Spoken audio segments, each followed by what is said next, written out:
이에 해당 임금 피크제는 고령자 고용법에서 합리적 이유 없이 연령을 이유로 임금 등의 차별을 두지 말라라는 규정을 위반했다라고 해서 소송을 제기를 한 것입니다. 네. 이에 대법원은 첫 번째로는 해당 규정은 임의 규정이 아니라 강행 규정에 해당이 되기 때문에 이를 위반한 경우에는 당연히 무효가 해당이 된다라고 보았고요. 네. 그리고 두 번째는 그렇다면 이 합리적 이유 없이 연령을 이유로 차별을 하는 것이 무엇이냐에 대한 구체적인 네 가지 판단 기준을 대법원이 최초로 제시했다고 보시면 될 것 같습니다. 그렇군요. 예. 자, 화면에 나온 대로 합리적인 이유 없이 도입된 임금 피크제가 무효다. 임금 피크제와 이 고령자 고용법 이게 이제 충돌을 한 거 아니겠습니까? 그러면은 노사 간에 우리가 임금 피크제를 도입하고 얼마를 주기로 하자, 금액을 얼마까지 삭감을 해서 이렇게 합의가 있었다 하더라도 이것이 이제 위법이 되게 되는 겁니까? 네, 맞습니다. 앞서 설명드린 것처럼 대법원은 그 합리적 이유 없이 연령 등의 이유로 임금 지급에서 차별을 두지 말라라고 했던 고령자 고용법이 예. 임의 규정이 아니라 강행 규정이다라고 판단을 한 것입니다.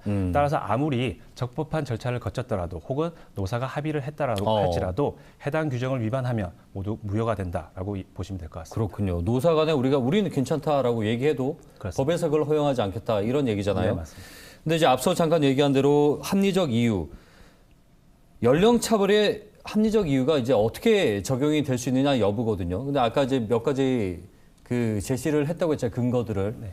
그러면 이제 연령 차별이다 아니다. 이건 어떻게 봐야 되는 겁니까? 네, 우선 대법원은 합리적 이유가 없는 연령 차별에 해당하는 기준을 크게 네 가지를 제시를 했는데요. 첫 번째는 그 도입하려고 하는 임금 피크제의 도입 목적이 타당한지 여부입니다. 예를 들어서 실적률을 제고를 하기 위해서 임금 피크제를 도입을 했다라고 했는데 막상 뚜껑을 열어보니까 임금 피크제를 적용하는 근로자와 그렇지 않은 근로자의 실적이 별로 차이가 없다라고 하면 그 도입 목적이 타당하지 않다라고. 그러면 똑같이 돈 줘야 되지 않냐는 거죠. 그렇습니다. 예.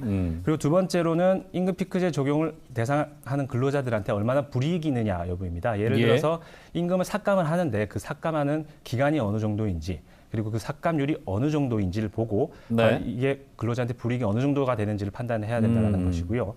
그리고 세 번째는 그 임금을 삭감을 했을 때 이를 보존하기 위한 그런 어떤 대상, 보존하는 조치가 필요 있었는지 여부가 가장 중요할 것 같습니다. 그래서 예를 든다고 하면은 임금이 줄었으니까 그만큼 노동 시간이 준다든지 그렇죠. 아니면 업무의 강도가 준다든지 이런 것들이 조치가 마련이 되어 있는지 여부가 가장 중요한데요.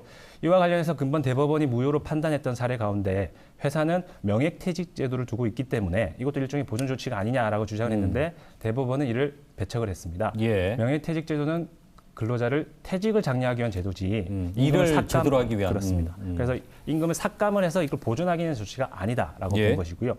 근데 뭐 앞서도 짚어봤지만 임금 피크제에 도입한 회사가 전부 다 문제가 된다. 이건 아닌 거잖아요. 네, 맞습니다. 그건 아닙니다. 오늘 판결을 아주 간단하게 요약하면 회사만 좋은 임금 피크제는 안 된다. 이렇게 볼 수 있습니다. 일단 짧았던 정년을 좀 늘려준다거나 아니면 뭐 일정 연령이 됐을 때 일을 좀 줄여준다거나 이런 식으로 임금 피크제를 도입하는 건 괜찮은데 정년도 그대로고 하던 일도 그대로인데 나이가 많다는 이유로 임금을 줄인다는 거 이건 위법이고 안 된다는 겁니다. 다음 소식입니다. 회사에서 정년을 늘리는 대신에 일정 시점부터 임금을 낮추는 걸 이른바 정년 연장형 임금 피크제라고 합니다. 그런데 이런 제도를 도입했다고 하더라도 임금을 지나치게 많이 깎으면 무효라는 법원의 첫 판단이 나왔습니다. 먼저 하정현 기자입니다.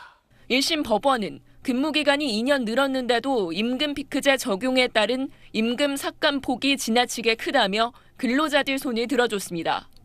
재판부는 임금 삭감이라는 불이익이 초래됐는데도 회사가 업무량이나 업무 강도를 줄이는 조치도 마련하지 않았다고 지적했습니다.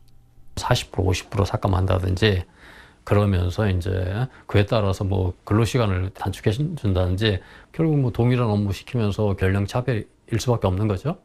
연령을 이유로 한 차별에 합리적인 이유가 없으면 무효라고 판결한 바 있습니다. 자, 정리하면 정년을 늘렸다고 해도 임금을 너무 많이 깎으면 안 된다는 건데 그럼 법원의 오늘 판단이 경영계와 또 노동계에는 어떤 영향을 미칠지도 짚어보겠습니다. 특히 임금을 삭감하는 폭이 큰 금융권에선 분쟁이 늘어날 가능성도 있습니다. 이 내용은 재희원 기자가 취재했습니다. 정년 연장형과 정년 유지형으로 구분되는 임금 피크제. 우리나라 시행기업의 약 87%는 임금을 깎고 정년은 더 늘려주는 정년 연장형을 택하고 있습니다. 정년 연장 자체가 임금 삭감에 대한 보상이란 판단이 깔려 그간 정년 연장형 관련 소송은 대부분 기업이 승소해왔습니다.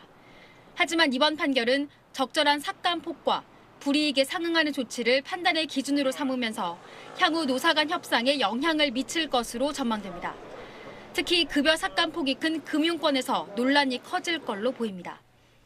지난 2021년 기준으로 임금 피크제 삭감률이 30%를 넘는 대기업은 10%, 중소기업은 22% 정도인데 금융권의 경우 50% 가까이 깎는 기업들이 적지 않습니다.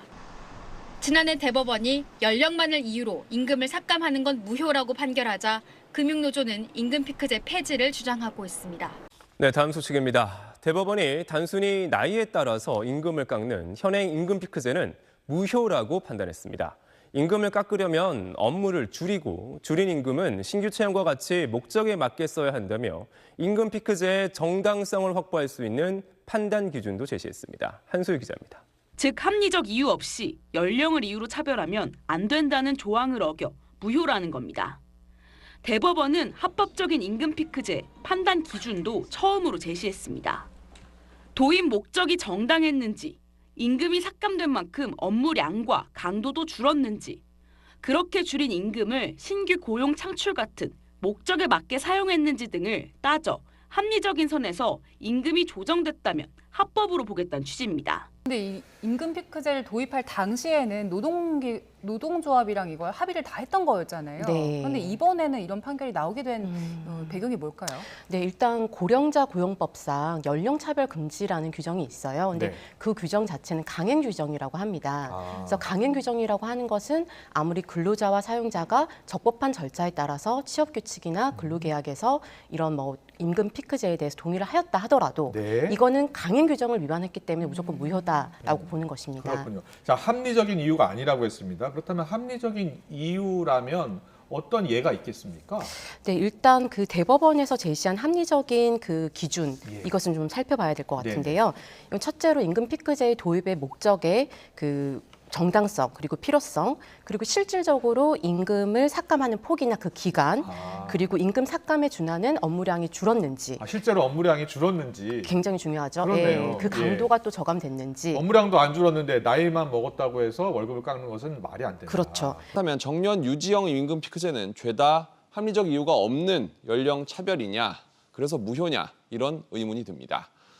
항상 그렇지는 않다는 게 고용부 입장입니다. 대법원 판단과 같은데요.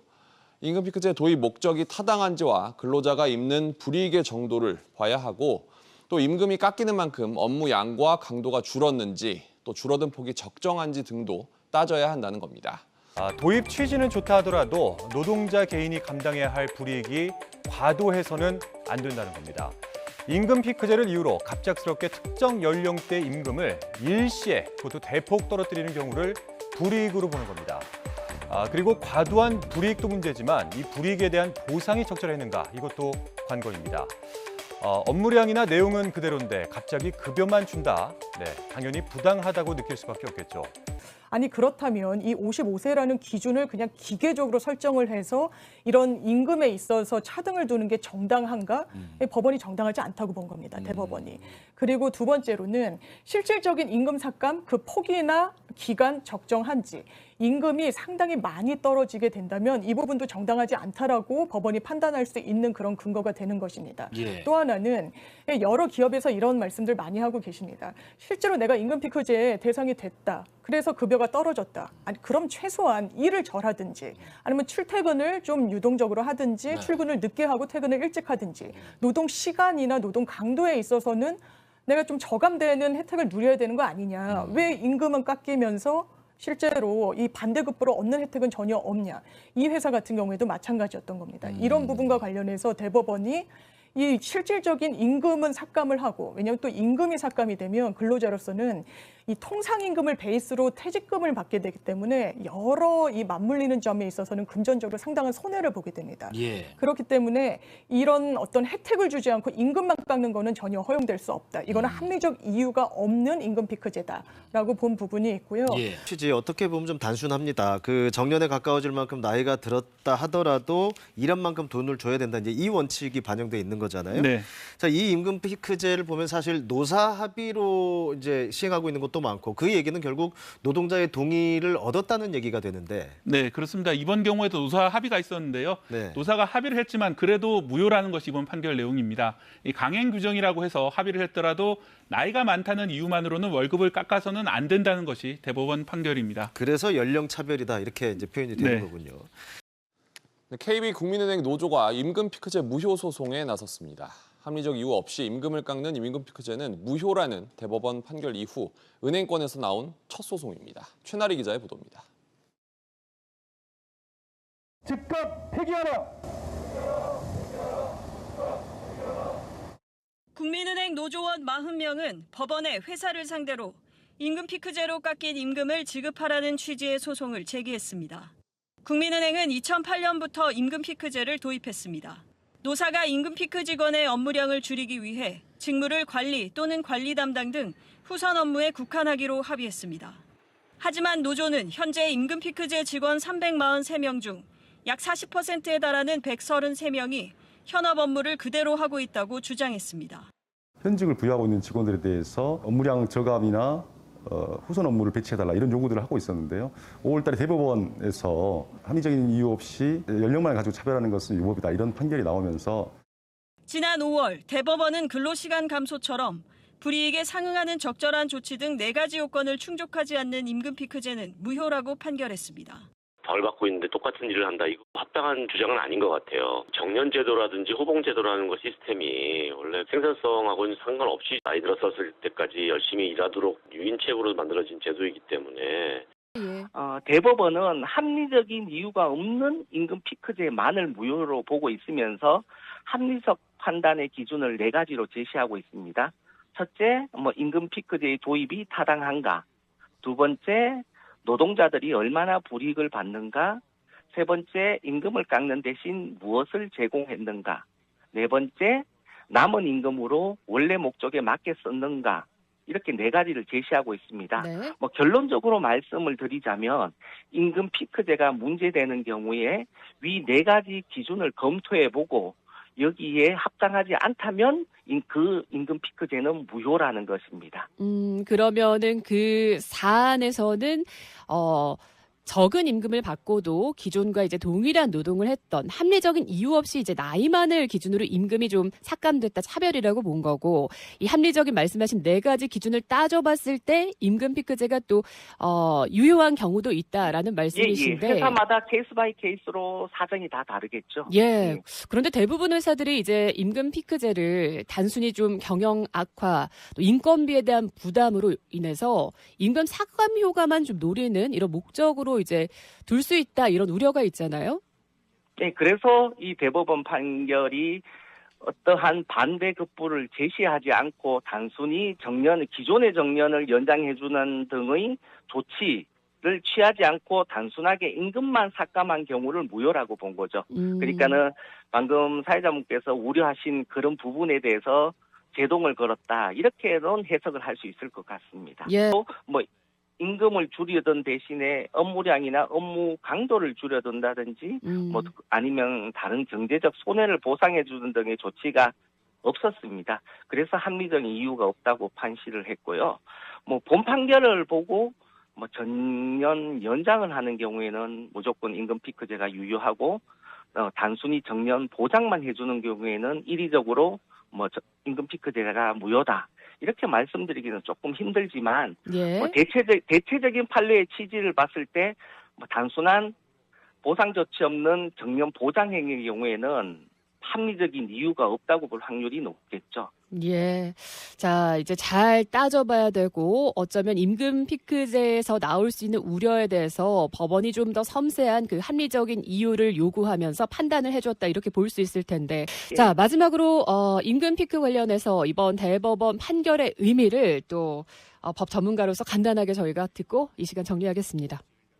예, 본 판결은 앞서 말씀하신 바와 같이 임금 피크제에 대해 가지고 사용자들의 무분별한 임금 삭감을 제동을 걸었다라는 점에 대해서 의미가 있을 것 같습니다.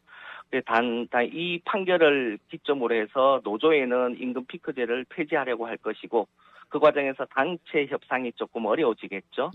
또 회사의 경우에서는 단순히 정년 보장형 임금 피크제를 도입하고 있는 회사인 경우에는 수정이 불가피한 상황입니다. 따라서 노사가 전부 현명한 판단이 필요한 시점이라고 보여집니다. 예. 노조 입장에서는 무조건 제도 폐지를 주장하기보다는 근로자에게 불이익이 없는 방안을 제시해야 되고 사용자도 그에 대한 반대급부를 제공하려는 노력을 기울이고 서로 의견을 맞춰 나가야 되지 않을까 이렇게 생각합니다. 예.